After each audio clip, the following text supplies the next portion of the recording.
What's up, team? Good morning, and welcome back to the SBS podcast. I'm Coach Ryan. You can follow me on Instagram and YouTube at Ryan at Strategics. Let me ask you a question. If something happened unexpected this week and you needed $1,000 today, what would you do? Would you pull it from your savings? Would you have to move money around? Or would it have to go straight on a credit card? Here's a reality for you. Recent studies show that nearly 6 out of 10 Americans cannot cover a $1,000 emergency with savings. 59%. Think about that for a moment. That means most people are one unexpected expense away from borrowing money. It's not because they're irresponsible. It's because they don't have margin. Today I want to talk about something simple but powerful, and that's your emergency fund. Yesterday, we talked about protection through life insurance. That protects your family from a major life event. But today, we're talking about the smaller disruptions. Because life usually does not fall apart all at once. It leaks. The car needs a repair. The AC goes out. Some crazy medical bill comes along. Your refrigerator stops working. And these things happen to all of us. But when there's no financial buffer, those moments usually get solved the same way. Debt, credit cards, personal loans, borrowing money. And that's how many of us slowly slide into a liability-driven lifestyle. Not because we planned it, but because we weren't prepared for life's normal interruptions. An emergency fund is a simple financial buffer. We set aside money for one purpose: unexpected problems, not vacations, not shoppings, not upgrades, just life. Now, when people hear emergency funds, they sometimes feel overwhelmed. They think they need thousands of dollars saved immediately. But that's not where it starts, fam. It starts small. Most financial experts recommend that we start with $1,000, not because it solves every problem, but because it prevents small problems from becoming financial chaos. A small $1,000 creates more breathing room than a lot of us expect or can fathom. And breathing room changes how we make our decisions. Instead of reacting emotionally, we'll respond with a plan. Instead of reaching for our credit card, we'll reach for that buffer that we have. Once that starter fund's in place, the next goal becomes bigger. 3 to 6 months of our basic living expenses. Not your lifestyle spending, just the essentials: housing, food, utilities, and transport. Because if your income stops for a season, your life doesn't immediately fall apart. You actually gain something incredibly valuable: time.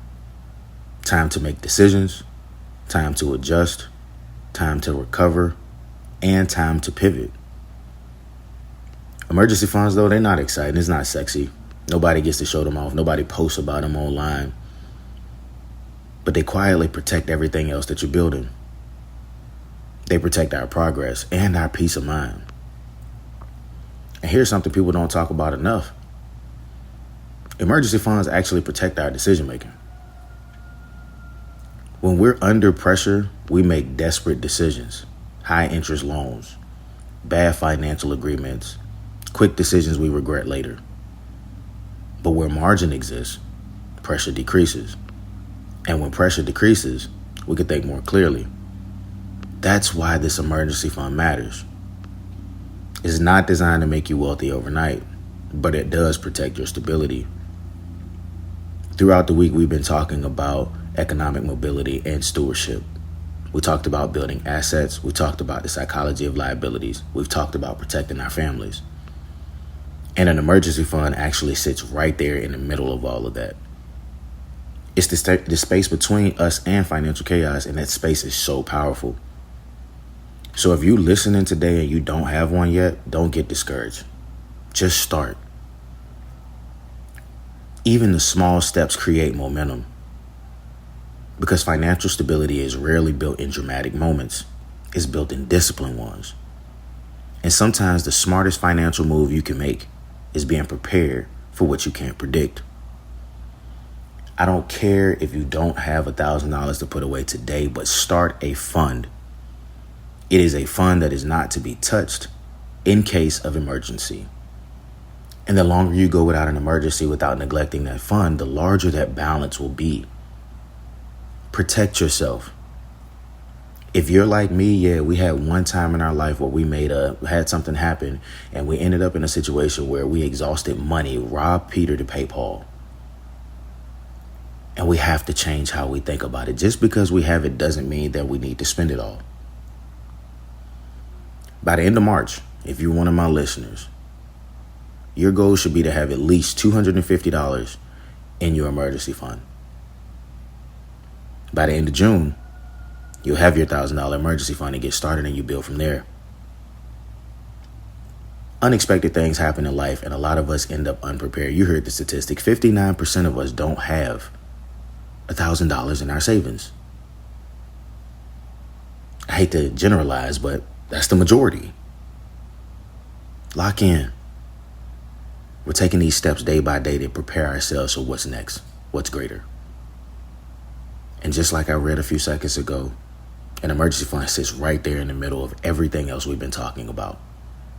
It's actually an exercise of our stewardship. Don't take it lightly. Keep your head up, keep going. It's going to work out. It may not make sense now, but trust the process. Until next time, fam, have a great day. I'm feeling better than ever. Scratch that, better than better. Only live once. Can't be me. Wow. I'm living forever. Turn up the bass. I stay out of trouble.